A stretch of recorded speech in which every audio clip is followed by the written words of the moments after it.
secretly planned my escape from my controlling religious parents, fleeing the country with just my laptop and documents tonight. I am the youngest, 22, of 5 kids, 2 boys and 3 girls. My parents are heavily religious and we live in Utah. Growing up, everything had to be done perfectly. It didn't matter if it was grades, looks, social activities or even friends. I'm different from my siblings as I was never interested in the maths and science like they were. I've always been the writer, the painter. I remember once when I was 13, I made a painting of a dove in a snowy field and won first in the competition. I told my parents, who got angry that I had wasted my time with something so worthless when I should have been using the time to study. I still had A's in every class. My mother won't even say more than a few words to me. She's always seems like she hates me and I don't understand. Father burned the painting to remind me of what was truly important before taking all of my art supplies until I showed more responsibility with my time. It's been like this as long as I can remember. I work full-time, and have since I was 15 at McDonald's, dashing every bit of money I could. Father took half my checks as tithing to help teach me what being an adult was like. I applied to several colleges but was told by my parents that they would not be helping me with tuition as they did for my siblings because they thought sending me to college would just be a waste of money. So I got angry. I am so tired of being the black sheep just because I like the arts more than maths and science. And then, I heard them talking when I got up in the middle of the night about the perfect man they'd found who was willing to take me in. Through our church. I am terrified, and so I'm leaving. I've got some money saved up, a good amount, and I'm leaving the country. I found a job that lets me work remote doing freelance design work, and I've had my passport since I was a kid because of our family vacations overseas. I'm taking nothing other than a change of clothes, my laptop and important documents I took out of my father's office. I booked a flight that leaves in 5 hours and I'm never coming back. I'm not even going to take my phone since I'd need to get a new number anyway. My best friend, God bless her, had been the one booking things and getting everything ready since I couldn't tip off my parents. She's also smuggled some of my more important things I can't take to hold on to for me. She's parking down the street and I'll leave with my smallest suitcase to meet her. I don't know how they'll take this. I'm terrified they'll find a way to drag me back, or track me down. They went to bed over an hour ago, but I'm too anxious to sleep. Update 1. So, I was advised to remove the location destination from my post, so all I will say is that I'm in South Africa right now and it's amazing. The food is astonishing, and a poster here messaged me to recommend that I try bunny chow, which is actual authentic curry in a bread bowl. It was phenomenal. I got to chatting with one of the hotel staff. She's about my age and we really hit it off. She went with me to a local shopping center to get some new and better clothes. At least I'm used to wearing dresses, so that doesn't faze me, and they're very lightweight and breathable unlike a lot of US dress fabrics. She also told me to always shake out my shoes every morning just in case. I've started apartment hunting, and it's well within my budget, like super low compared to how sky high it is in the US. It's honestly jaw-dropping. Like $81 for a studio apartment with a loft and kitchenette. So yeah, housing won't be an issue, and it is a bit odd to be house shopping for myself when I've always lived with my parents. Now on to the less pleasant bits. I finally opened the emails, deciding it was best to probably get it over with. My father's email was filled with anger, there is no other way to put it. He said that by taking off irresponsibly like I did cost them the friendship of someone they'd planned on introducing to me. He never admitted that it was the 53-year-old they'd basically sold me to. Father stated that because of the social relations that had been damaged and impacted by my actions, I owe them approximately $85,000 in reparations. He also claims that he will be taking me to court if I don't pay it in full within 30 days and return home, as I obviously cannot be trusted. I plan to ignore that as I believe him to be bluffing. He ended his email/rant with "You belong to me, and I won't tolerate such defiance when we've put a roof over your head and taken care of you for your entire life. You were never the child we expected, it's time you make up for your deficiencies. I expect you home within the next 2 weeks. Yeah. No. My siblings were basically copies of my father's email, admonishing me for throwing the efforts of our parents in their faces before running off like a coward unwilling to face the fallout of my actions. I skimmed them honestly, before just deleting them. It's nothing I didn't expect. However, my sister-in-law, she's married to my eldest brother, sent her own email before asking me not to reply as she would be deleting every sign she sent it from her end. She congratulated me on stepping out on my own and getting away from my parents and their demands. She said that she herself hadn't been strong-willed enough to stand up to her parents when they basically betrothed her to my brother. Which makes sense as I remember that they met and then married within 6 months, and even then I thought that was a bit strange. She pleaded with me not to return, and not to reply. That was it. It was a bit unnerving honestly, as I do believe her, and I'm sad that she is stuck the way she is. The last email was from my best friend. She said that the morning after I flew out, my parents had been on their doorstep demanding to see me. Apparently they believe that I was hiding with her. They refused to leave, screaming for me to stop pretending I wasn't there. It caused enough of a scene that the police were called, but they only talked to my parents briefly and let them leave. It really angered my friend, who'd wanted them arrested for threats and trespassing. The police only claimed that there wasn't a pattern of behavior that would warrant them being arrested and charged. Before just leaving. She didn't know when they realized I wasn't there at her house, but they didn't come back, thankfully. However, word has spread of me fleeing the safety of my parents' home and how they wanted me to return as they were concerned and fearful of what may happen with me out on the streets alone. The church ward has actually done searches of the area trying to find me.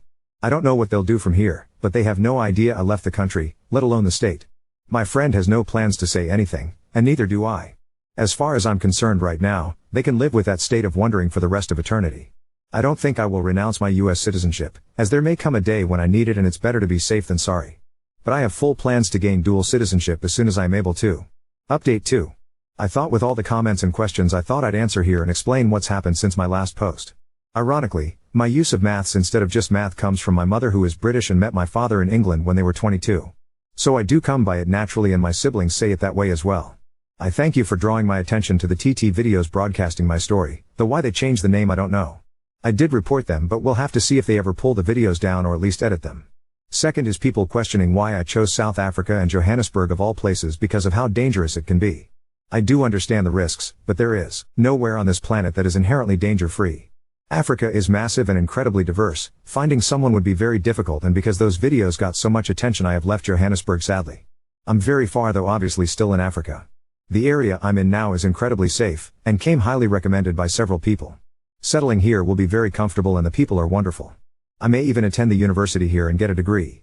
I haven't replied to the emails, but I have saved them and printed copies and laminating them just in case. I will not be renouncing my US citizenship, and my passport is good for another 8 years. I don't hate religion, regardless of what it is. In my eyes, a person's relationship with God is incredibly personal.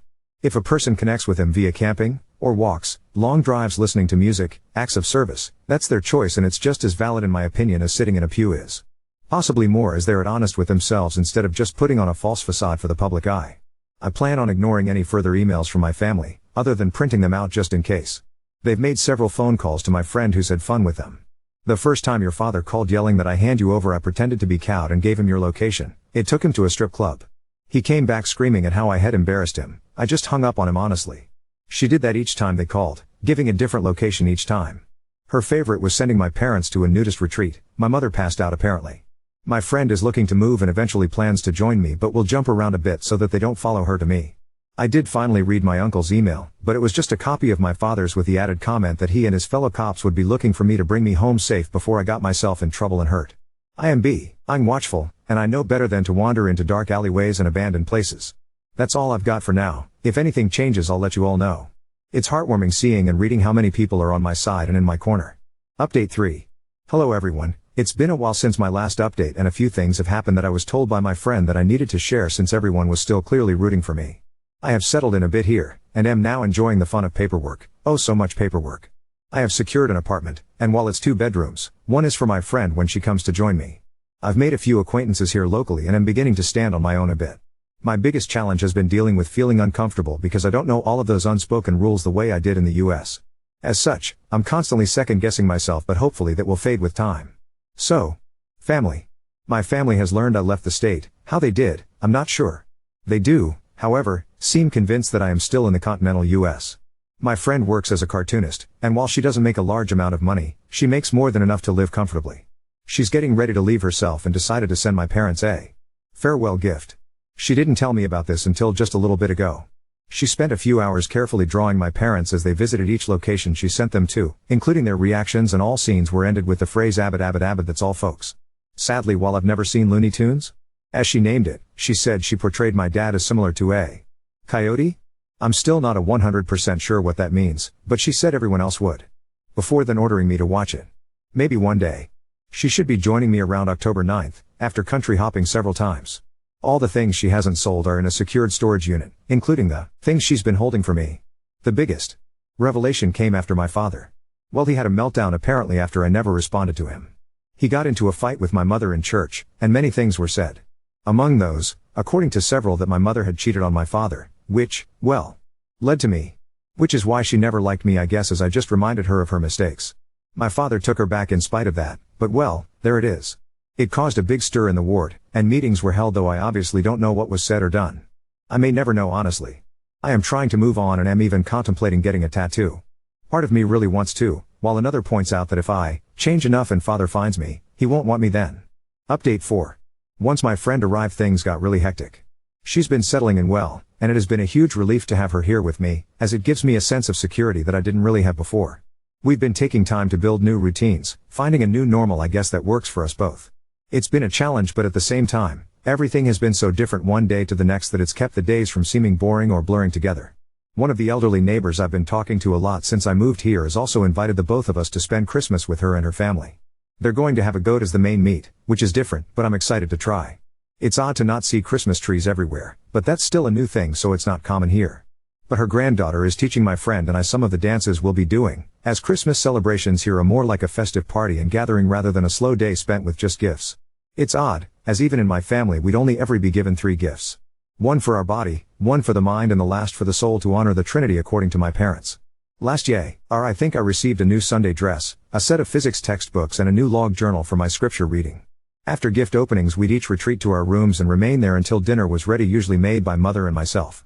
Yet here, they're planning on doing our hair, having dances and music with food and laughter. Gifts are still given obviously, but the day is spent more with those around you than on material things. I'm excited. I've decided to ignore my family for now.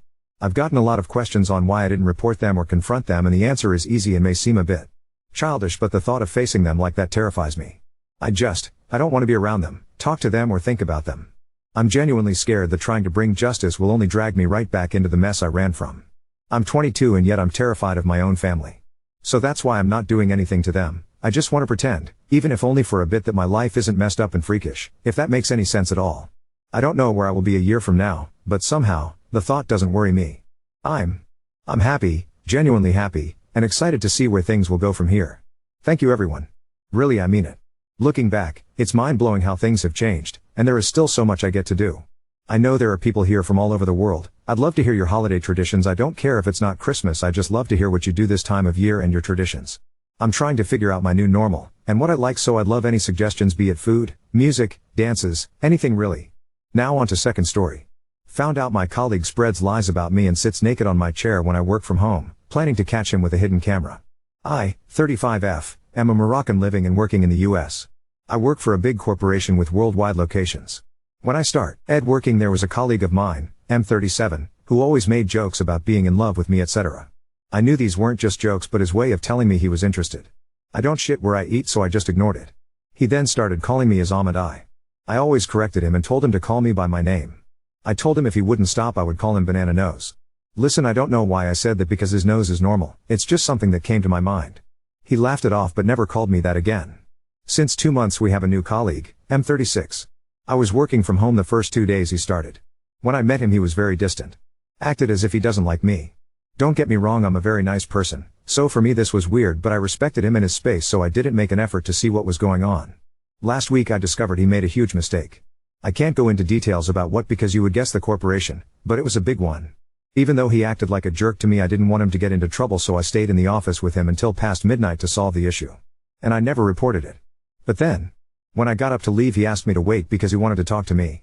He asked me why I hated him so much. My flabber was gasted. I asked him what he meant because in my opinion he was the ass. He started telling me that the first day he got here he was mentored by Banana Nose. And Banana Nose told him, watch out for her because she is Muslim and has told everyone over and over again that gay people should be banned. First, sir, I came from Morocco to work here, who the hell am I to want to ban someone? Secondly, my religion teaches me to accept and respect everyone. New guy went on to say that he had doubts after tonight because I could have fed him to the wolves but instead helped him out. But then came the worst part. New guy told me that Banana Nose goes into my office when I work from home and get this, sits naked on my chair to punish me for being a prude. I asked new guy to not tell anyone what he told me. And now I want to get a hidden camera and install it in my office. I want to first ask HR if it's not against office policy, but yeah. I definitely want to catch his ass, literally. Would I be the asshole if I did that? Update 1. Well, it is very nice meeting you all. I have never in my life read so many ideas to make someone's butt itch or hurt.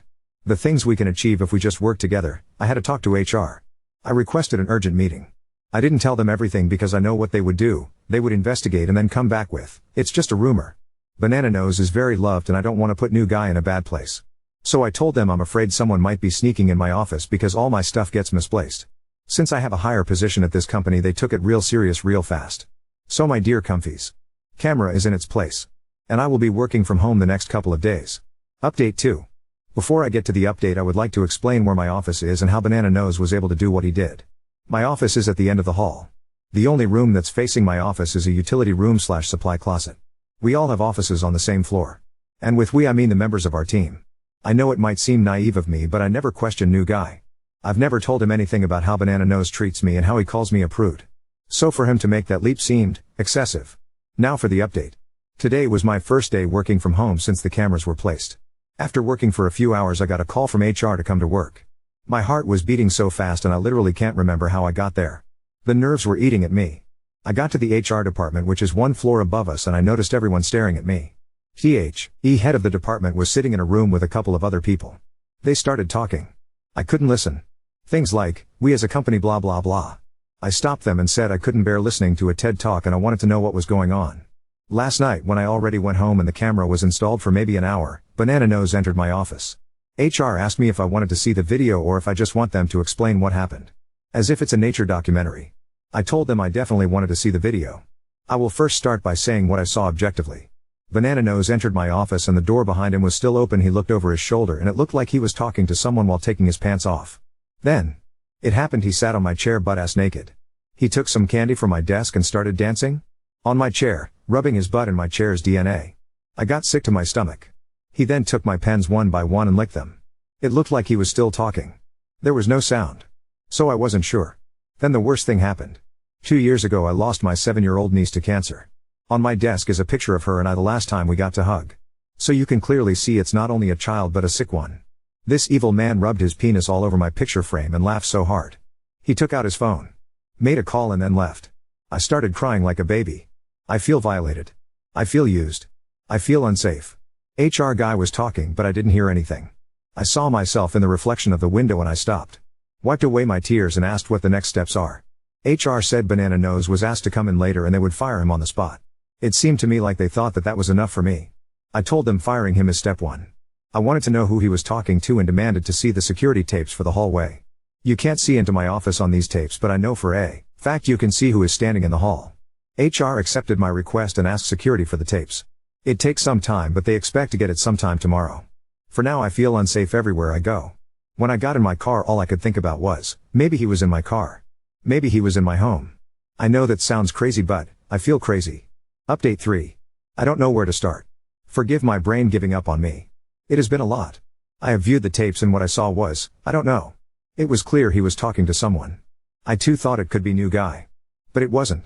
New guy was seen on tape at the beginning of the hall turning his back and leaving. Banana Nose was giving a show in my office for 4 of my coworkers. 1 male 2 female. 2 of them I trained. All 3 of them I helped when they made many mistakes. They stood by the door while he danced and filmed him. One of the females started to fist pump. It was disgusting. Before going to HR to view the tape, I did my research. I read in my contract that when there is a conflict of serious nature that can't be solved that it needs to be taken to the board for review and judgment. I knew that if I asked for them all to be fired that it wouldn't be a problem. Because like I said, many mistakes. So I came up with a different idea. I asked for a compensation from the firm and all parties involved of $1 million per person. I know, ridiculous. Ridiculous enough to get me in front of the board. To get Theme in front of the board. And I can't wait to show these tapes in front of 11 rich old men and 1 female. Who all have a lot of influence in our field of business. But most of all I can't wait to look them in the eye and ask them why. I know their answer wouldn't change anything but it would give away who they truly are. Banana Nose isn't fired yet. When I got home after our meeting, HR guy told me they want to wait until they have the full story so nothing was unanswered. After today I asked them not to fire him because the board meeting would be useless. And if he quits he will lose all his benefits. So this way. He has little choice but to show up to the meeting where I will do my dance. I don't know if I'll stay at this company even though I love to work here. Because I can't believe that there is any way where it would be possible for new guy to know this info and all my other colleagues not. Yesterday I drove to new guy's house. I told him I never mentioned his name. I want him to have peace and not be afraid that other people will act out against him as some sort of vengeance. His secret is safe with me. Some people ask me what I would do if someone read this from work. Let me say it like this. I work with a bunch of nerds. Not the good kind that's on Reddit. But the bad kind that thinks TMZ is what keeps you up to date. They use words like, whatever, I bet you can picture them now. And if they do show up here and read all of this, so be it. I couldn't cope without all of you. I have no family here and I thought my coworkers were my friends. I guess we all make mistakes. Again, thank you all for everything. I kinda love you guys. Just make sure you never say whatever. The finale. Dear Comfies. An hour ago I got the news that everyone involved quit their job. They got their notice that they have to appear in front of the board and they didn't want that. By everyone involved I also mean one other person that was not on the tape but knew of it and was involved on different occasions. This was something that happened frequently. When they first had to come to HR and watch the tapes they said it was just a joke that got out of hand. One of them even tried to say that I knew of it. They wanted to first keep their job and asked for a group session to work things out. But when HR said there would be a board meeting, they resigned the next day. As for me, I handed in my notice but this wasn't accepted. The company offered me a better paying job in a different location. They will help me with relocation and everything. I'm glad that I got this chance.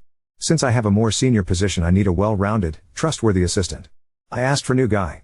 They agreed with it and new guy was very excited. Our relocation is closer at his boyfriend's house and I'm glad that I don't have to leave him behind at a toxic environment. I guess this is my finale update.